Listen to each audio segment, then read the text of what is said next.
대림절 셋째 주일입니다. 다 같이 묵도하심으로써 신령과 진정으로 하나님께 예배 드리겠습니다.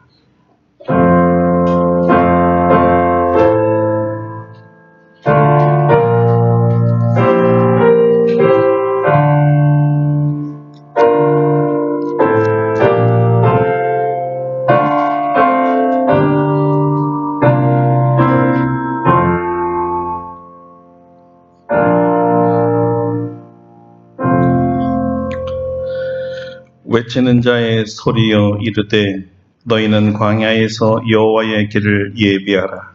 사막에서 우리 하나님의 대로를 평탄하게 하라. 골짜기마다 도도지며 산마다 언덕마다 낮아지며 고르지 아니한 곳이 평탄하게 되며 험한 곳이 평지가 될 것이요 여호와의 영광이 나타나고 모든 육체가 그것을 함께 보리라. 이는 여호와의 입이 말씀하셨느니라. 아멘. 주님, 오늘 저희는 주님을 기다리는 대림절 셋째 주일을 맞이하여 예배를 드립니다. 2000년 전에 마국간에 오셨던 것처럼 오늘은 우리에게 와주시고 우리의 경배와 찬양을 받아 주시옵소서. 우리를 구원하신 주여, 다시 오실 그날까지 이 구원의 복음을 담대하게 전하는 우리 되게 하여 주시고 구원의 확신을 가지고 날마다 구원의 주를 송축하게 하여 주시옵소서. 이 시간에도 성도들 마음에 찾아와 주시고 주님이 주시는 평강을 가득하게 부어주시고 오늘 이 시간 주의 영광을 바라보게 하여 주시옵소서. 예수님의 이름으로 기도드립니다. 아멘. 다 같이 일어나셔서 찬송가 1장으로 하나님께 영광 돌립니다.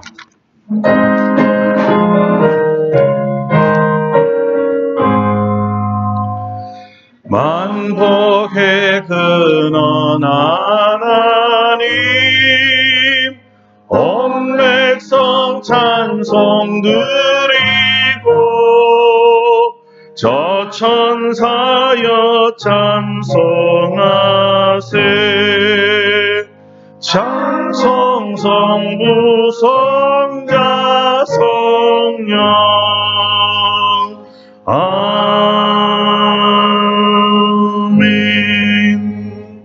성시 교독은 교독은 117번 구주강림 세 번째입니다. 함께 교독하겠습니다. 광야와 메마른 땅이 기뻐하며 사막이 백합화같이 피어 즐거워하며 노래로 즐거워하며 레바논의 영광과 갈멜과 사론의 아름다움을 부를 것이다. 그것들이 여호와의 영광 곧 우리 하나님의 아름다움을 보리로다. 너희는 약하게 원망하며 너희는 무릎을 피하며 겁내는 자들에게 이르기를 굳세어라. 두려워하지 말라. 보라, 너희 하나님이 오사 보복하시며 갚아주실 것이다. 하나님이 오사 너희를 구원하시게 하라. 그때 맹인의 눈이 밝을 것이며 못 듣는 사람의 귀가 열릴 것이며 그때 저는 자는 사슴같이 뛸 것이며 말하는 자의 노래하리니 이는 광야에서 물이 솟겠고 사막에서 시내가 흐를 것임이라. 그건 사막이라 일어날 것이다. 승냥이 눕던 곳에 풀과 갈대와 부들이 날 것이며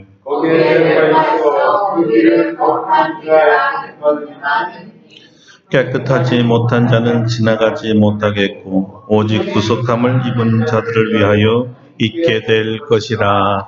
아멘. 침묵으로 참회의 기도를 드립니다.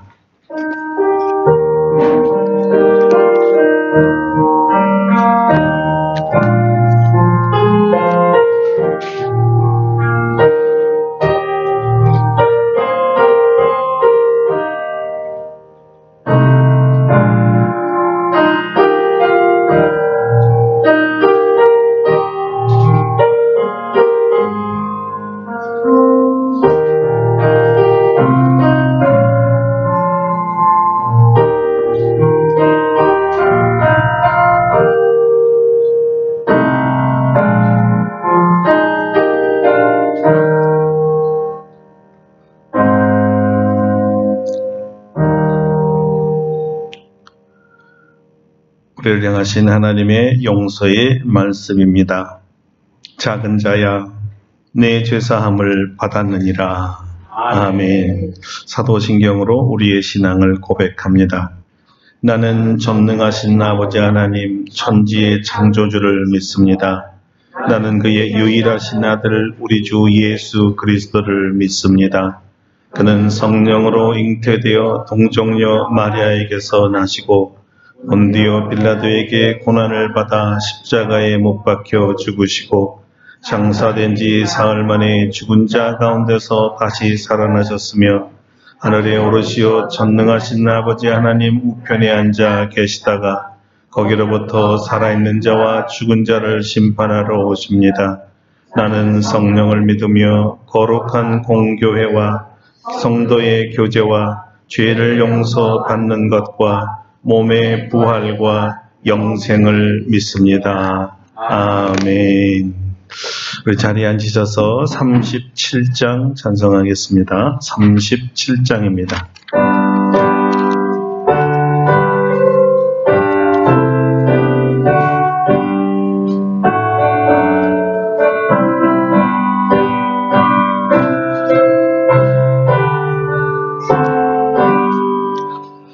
주 예수 이름 높이여 다 찬양하여라. 다 찬양하여라. 은멸유관을 그려서 만유의 주를 찬양하세. 찬양 찬양 찬양 만유의 주 찬양. 주 예수 다양한 고난을 머니 들 죄이나 머니 들 죄이나 내 귀한 법에 바쳐서 만유의 주를 찬양하세. 찬양 찬양 찬양 만유의 주 찬양. 이 지구 위에 거하는 온 세상 사람들, 온 세상 사람들 그 크신 위엄 높여서 만유의 주를 찬양하세. 찬양 찬양 찬양 만유의 주 찬양. 주 믿는 성도 다 함께 주 앞에 엎드려 주 앞에 엎드려 무난 노래 불러서 만유의 주를 찬양하세. 찬양 찬양 찬양 만유의 주 찬양. 아멘. 조영자 누님께서 예배를 위해 기도해 주시겠습니다.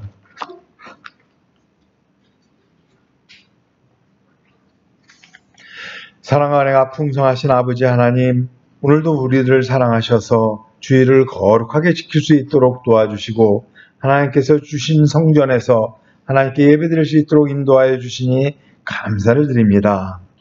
예수님께서 이 세상에 오신 것을 기념하고 또한 예수님의 재림을 기다리는 대림절 셋째 주간을 지나고 있습니다. 저희들은 이 세상을 살아가면서 어디서 왔는지 어디로 가는지 어떻게 살아야 하는지 알지 못하며 그저 세월이 흘러가는 대로 생명이 있게 살아왔습니다. 하지만 하나님께서 저희들을 불쌍히 여기셔서 2000년 전에 독생자 예수를 이 땅에 보내셔서 우리의 존재의 이유를 알게 하시고 우리들이 가야 할 곳, 우리들의 본향 천국에 대한 소망을 주시니 감사를 드립니다. 우리들은 이 세상에서 100년이라는 짧은 시간을 지낼 수밖에 없으며 인생을 사는 동안에도 기쁜 나날보다는 늙고 병들고 많은 슬픔과 고통 속에서 살아갈 수밖에 없습니다. 요즘은 경기 악화와 물가 상승으로 여러 가지 생활의 어려움을 겪고 있습니다. 하지만 어려운 시간 속에서도 우리가 가야 할 본향을 생각하며 온 천지 만물을 지으신 하나님을 믿고 의지할 때 주님께서 우리에게 평안과 기쁨을 주실 줄 믿습니다. 주님, 우리들이 항상 기쁜 마음으로 살아갈 수 있도록 도와주시옵소서. 요즘은 새삼 대한민국이 우리의 조국이며 저희들이 편하게 살아갈 수 있는 울타리임을 느끼며 하나님께 감사를 드립니다. 하나님께서 우리 대한민국을 예수를 섬기는 나라로 살게 하시고 하나님의 도움으로 선진국으로 발전할 수 있도록 인도하여 주셨지만 우리 국민들도 예수님을 섬겼던 다른 선진국같이 먹고 사는 일에 근심이 없어지고 생활이 편해지면서 예수님을 떠나는 사람들이 늘어나고 있습니다.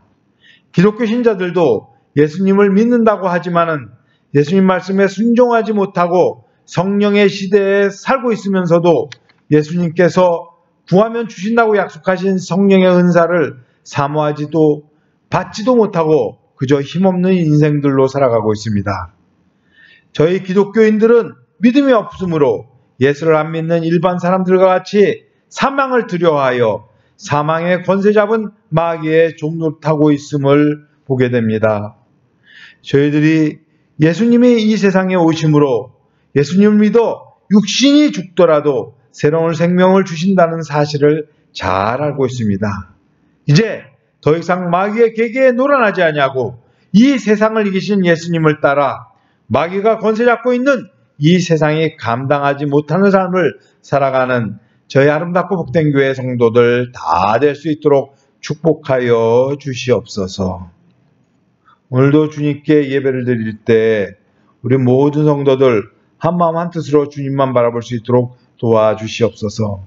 다니엘 세우신 목사님에게 성령의 능력을 충만하게 부으셔서 오늘 우리에게 예비하신 하나님의 말씀을 잘 선포할 수 있도록 인도하여 주시고 말씀을 전할 때 능력과 은혜가 충만할 수 있도록 도와주시옵소서.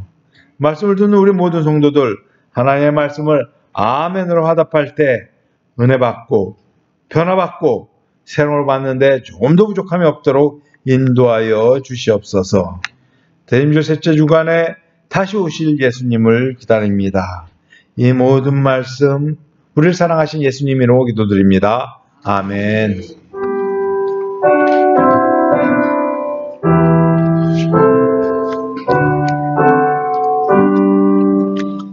예, 기도 감사합니다. 오늘 우리에게 주신 하나님의 말씀은 신약 성경 마태복음입니다. 마태복음 2장 1절과 2절 두 절만 봉독하도록 하겠습니다.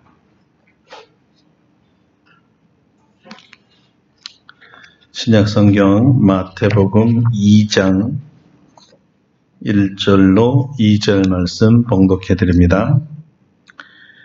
헤롯 왕 때에 예수께서 유대 베들레헴에서 나심에 동방으로부터 박사들이 예루살렘에 이르러 말하되 유대인의 왕으로 나신 이가 어디 계시냐? 우리가 동방에서 그의 별을 보고 그에게 경배하러 왔노라 하니. 아멘. 할렐루야. 오늘도 이 말씀으로 우리에게 은혜 주실 줄로 믿습니다. 오늘 말씀의 제목은 메리 크리스마스입니다. 메리 크리스마스. 오늘은 사랑하는 우리 구주 예수님의 재림을 기다리는 이제 대림절 세 번째 주일입니다. 우리 구주 예수 그리스도의 탄생과 다시 오실 주님을 동시에 축하하는 대림절입니다. 지난주에 우리는 그리스도인들에게는 매일매일이 성탄절이어야 한다고 전했습니다. 이 말은 매일매일 주님의 탄생을 축하하고 매일매일 우리를 죄에서 구원하신 예수님께 경배해야 한다는 뜻이기도 합니다. 여러분이 잘 아시다시피 이 성탄절을 서양에서는 크리스마스라고 합니다. 여러분 그 크리스마스의 뜻을 잘 알고 계시나요? 이 말은 크리스토스와 마스가 합쳐져서 크리스토토스마스 이런 어려운 단어인데 그것을 영어로 하다 보니까 크리스마스가 되었습니다. 크리스토스는 그리스도를 말하고 그리고 마스는 미사에서 온 말인데요. 미사라는 말이 원래 뜻은 보내다, 파송하다라는 뜻을 가지고 있고 훗날에는 이것이 제의적인 말로 해석해서 제사 또는 예배라고도 사용되었습니다. 자, 그래서 이 뜻을 합쳐서 해석하면 이런 뜻이 됩니다. 예배를 마치고 나면 그리스도를 전하기 위해 나가시오라는 뜻입니다. 예배를 마치고 나면 그리스도를 전하기 위해 나가시오라는 뜻이에요. 그러니까 크리스마스는 단순한 제사, 예배만 드리는 날이 아니라 인류의 죄를 구속하기 위해서 하나님이시면서 사람이 되신 예수 그리스도를 세상의 구주라고 선포하는 날입니다. 오늘 이 뜻을 바로 여러분이 아시게 되면 예배를 마치신 후에 세상 모든 사람들에게 그리고 여러분의 삶에서 만나는 모든 사람들에게 예수님은 죄인들의 구주십니다라고 선포하시기를 바랍니다. 이것이 우리가 성탄절에 메리 크리스마스라고 인사하면서 이웃들에게도 그리고 우리가 처음 본 사람들에게도 인사하는 이유여야 합니다.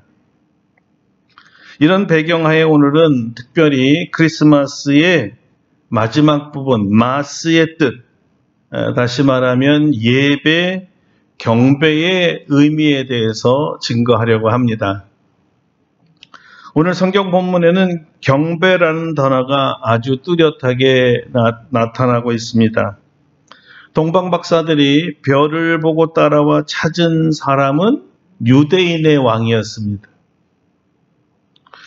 헤롯이란 왕이 뻗젓이 있는데 유대인의 왕을 찾는다는 의미가 무엇일까요?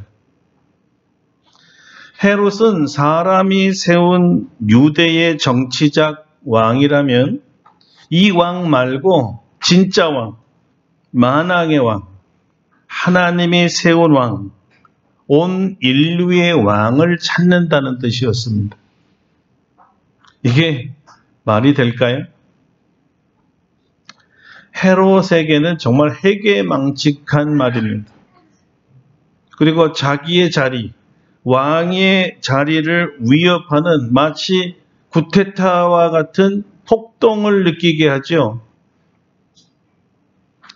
유대인의 왕을 찾는다는 말은 자기는 주변 국가에서는 왕으로 인정하지 않는다는 말로 해석할 수 있지 않을까요? 이 말을 듣고 나니까 헤롯 왕이 우라가 치밀고 사실 범민이 되고 당황했을 것입니다. 나 말고 또 다른 왕이 있다는 거야? 나는 세상 사람들이 인정하지 않기 때문에 진짜 유대인이 따로 있다는 거야? 이런 해석이죠. 유대인의 왕이 어디 계시뇨? 더욱이 동방 박사들의 말에는 아주 더 의미심장한 것들이 있는데요. 유대인의 왕을 찾아온 목적이 경배하기 위해서 왔는데 헤롯 왕이 아니라 진짜 유대 왕이란 그 사람을 경배하기 위해서 왔다는 것입니다. 자, 이것만 보면 경배라는 말은 가짜 왕이 아닌 진짜 왕에게 드리는 최고의 예의 또는 예식이라고 말할 수가 있습니다. 경배는 경배를 받을 자격이 있어야 한다는 말입니다. 헤롯은 진짜 왕이 아니므로 경배를 받을 자격이 없다는 뜻이고, 진짜 왕이 따로 있어서 진짜 경배를 받으셔야 할 분이란 뜻이죠. 그러니까 우리가 경배한다고 할 때 아무에게나 경배하면 안 된다는 말입니다. 이 세상 죄인들 중에는 어떤 사람도 경배를 받을 수 없기 때문이죠. 오직 경배를 받으실 수 있는 분은 우리를 죄에서 구원하신 구주 하나님밖에 없습니다. 그분이 누구십니까? 예, 당연히 예수 그리스도 하나님의 아들이시죠. 예수님만이 참 왕이시요 그리스도이시고 메시아이시기 때문에 예수님만 유일하게 경배를 받으실 수 있는 분이십니다. 이 말은 역으로 예수님 이외에 다른 어떤 사람에게 경배한다면 이날은 크리스마스가 아닙니다. 어느 누구도 예수님이 받으실 경배를 대신 받을 수 없거든요. 그렇다면 누가 예수님께 경배할까요? 성경에서 찾아보면 헤롯 왕은 예수님을 경배하지 않았습니다. 그는 절대로 예수님께 경배하지 않을 사람입니다. 오히려 진짜 유대 왕이 나타났다 또는 태어났다는 소식을 듣고 자신의 정체가 발각되어서 경배는커녕 진짜 유대인의 왕을 죽이려고 했죠. 당시 예루살렘에 살던 사람들 중에 태반이 예수님을 경배하지 않았습니다. 아주 극소수의 사람들만이 메시아를 기다리고 있었기 때문입니다. 경배는 예수님을 기다리던 사람들, 예수님을 기다리던 사람들만이 할 수 있는 것이에요. 성경을 믿고 예언자들의 예언을 믿고 그들을 죄에서 구원해 줄 메시아를 기다리던 아주 극소수의 사람들만이 예수님을 경배했습니다. 오늘날에 누가 예수님의 탄생을 기뻐하며 경배할까요? 여전히 소수입니다. 그들은 예수 그리스도의 보혈로 죄 씻음 받고 죄로부터 구원받은 하나님의 자녀들입니다. 여러분은 예수님을 믿고 구원받은 사람들입니까? 아멘. 그렇다면 예수님을 경배할 것입니다. 그러나 교회에는 출석하지만 아직 구원받지 못했다면 예수님을 다른 사람이 축하하는 모습을 구경할 수 있고 진정한 신앙인이 예수라는 왕 앞에 경배하는 모습을 구경하는 구경꾼은 될 수 있습니다. 만약에 구경꾼들이라면 오늘 예수님을 구주로 영접하시고 마음의 중심으로부터 우리 주 예수 그리스도께 만왕의 왕께 경배해 드리시기를 바랍니다. 죄로부터 구원받은 하나님의 자녀들은 어떻게 예수님을 경배합니까? 그래서 먼저 이 경배라는 것이 무엇인지 그 의미를 알아야 되겠습니다. 그래야 바른 경배를 할 수 있으니까요. 자, 첫째, 경배란 성서 기자들은 예배하다, 경의를 표하다 또는 경배하다라는 의미로 프로스퀴네오라는 단어를 사용했는데 우리 이걸 기억할 필요는 없습니다. 근데 이 어려운 이 헬라어의 의미는 실제 원래 의미가 이 경배 받으실 분 앞에서 입맞추다라는 뜻이었습니다. 특별히 하나님이나 권세자들, 특별히 왕들 앞에서 그 발에 입을 맞춰야 하기 때문에 그 높으신 앞에서 그분의 발에 입을 맞추기 위해서는 자연스럽게 자기를 낮추어야만 했지요. 그래서 하나님 앞에 또는 왕 앞에서 납죽이 땅에 엎드리다 또는 부복하다, 무릎을 꿇고 경배하다라는 뜻으로 발전됐던 것입니다. 자, 이로부터 우리는 경배는 기본적으로 높으신 분 앞에 자신의 낮음을 인정하는 행위라는 것을 알 수 있습니다. 자기를 낮추는 겸손이 없이는 어떤 누구도 어느 누구에게도 경배가 이루어질 수 없습니다. 나 같은 죄인을 살려주신 주 하나님이 가장 높으신 분이심을 인정해야 자기가 저절로 낮아집니다. 그래서 성경에서는 하나님 앞에 자신을 낮추고 하나님을 이렇게 높이는 칭호들이 나옵니다. 예를 들면 지극히 높으신 하나님 또는 지극히 높으신 이 광대하신 하나님, 지존자, 이런 칭호들이 나오죠. 자신이 아주 지극히 높으신 하나님 앞에 있다고 느끼는 사람은 저절로 엎드려지는 거죠. 무릎이 꿇어지는 거예요. 어느 나라에서는 황제 앞에 설 때는 그 앞에 완전히 엎드리는데 이 팔을 대자로 벌리면서 땅바닥에 완전히 엎드려야 된다는 겁니다.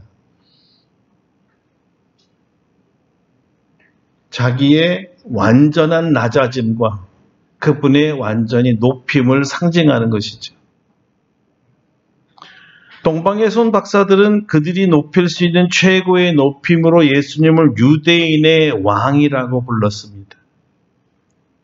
우리들이 예수님을 부를 수 있는 최고의 칭호가 나의 주님이시지만 동시에 나의 왕이 되어야 되고 만왕의 왕이셔야만 합니다. 자, 이런 뜻을 감안할 때 우리 그리스도 예수님의 탄생을 축하하며 경배하는 우리의 자세는 완전 겸손입니다. 나의 왕 앞에 가장 낮은 백성으로서 자신이 낮출 수 있는 최고의 낮아짐이 있어야만 주님을 높이는 것이죠. 두 팔을 높이 올려서 주님을 송축하는 것이나 아니면 저절로 무릎을 꿇고 높이는 행위나 하나님의 높으심을 표현하는 것이고 이 표현은 자동적으로 자신의 낮아짐을 보이는 경배의 모습입니다.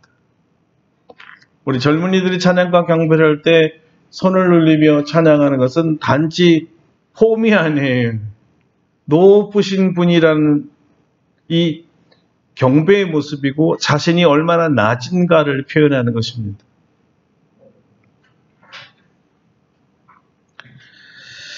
겸손한 자만이 그렇게 할 수 있다는 겁니다. 주님은 우리에게 이렇게 겸손한 마음으로 경배 받으시기를 원하시는 거예요. 자, 두 번째 경배의 모습은 존경입니다. 날 구원하신 예수님을 경배하는 이유는 존경하기 때문입니다. 존경하는 분 앞에 머리가 저절로 숙여지고 박수를 치기도 하고 그분이 좋다는 뜻으로 고함을 지르기도 합니다. 우리가 주님 앞에 겸손해지는 이유는 주님을 존경하기 때문입니다. 존경이라는 말 안에 들어간 뜻은 감사의 마음입니다. 나에게 행하시고 베풀어 주신 하나님의 은혜에 감사하는 마음이 드는데 그것도 세상에서 가장 존귀하시고 가장 높으신 분이 나 같은 천하고 죄 많은 사람을 돌보아 주셨음에 대한 감사함으로 저절로 고개가 숙여지는 행위를 말합니다. 감사의 마음으로 주님을 높이고 싶은 마음이죠. 존경하는 분에 대한 감사의 마음 때문에 특별히 그분이 나에게 해주셨던 모든 은혜를 기억하며 감사할 때는 자연스럽게 그분에게 걸맞는 선물도 드리고 싶어집니다. 가장 존귀한 분에게 가장 존귀한 선물을 드리고 싶어하는 마음이 경배입니다. 바로 이런 자연스러운 마음에서 하나님을 경배할 때 지존하신 하나님의 그 지위에 걸맞게 가장 존귀한 예물을 드리고 싶은 거죠.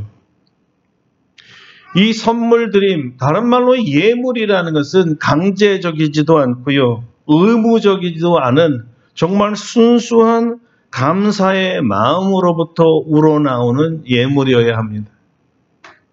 이런 이유 때문에 동방에서 온 박사라는 분들도 예수님을 유대인의 왕이라고 불렀고, 그들이 가져온 이 예물도 왕에 걸맞는 최고의 예물을 가져왔던 것입니다. 그 예물이 여러분이 잘 아시다시피 황금과 유향과 모락이고요. 세상에서 가장 귀한 것들이에요. 가장 귀하다 생각한 것들을 가져온 것입니다. 자, 성경이 말하는 경배의 의미는 예물을 동반한 존경을 말합니다. 거꾸로 이야기하면 존경하는 마음, 감사하는 마음으로 드리는 예물이 포함된다는 겁니다. 단순한 우리의 몸의 제스처로 끝나는 게 아니라는 거죠. 감사와 존경의 예물이 동반돼야 된다. 우리가 성탄절에 단지 입술로만 메리 크리스마스 이렇게 외치는 날이 아니라는 거예요.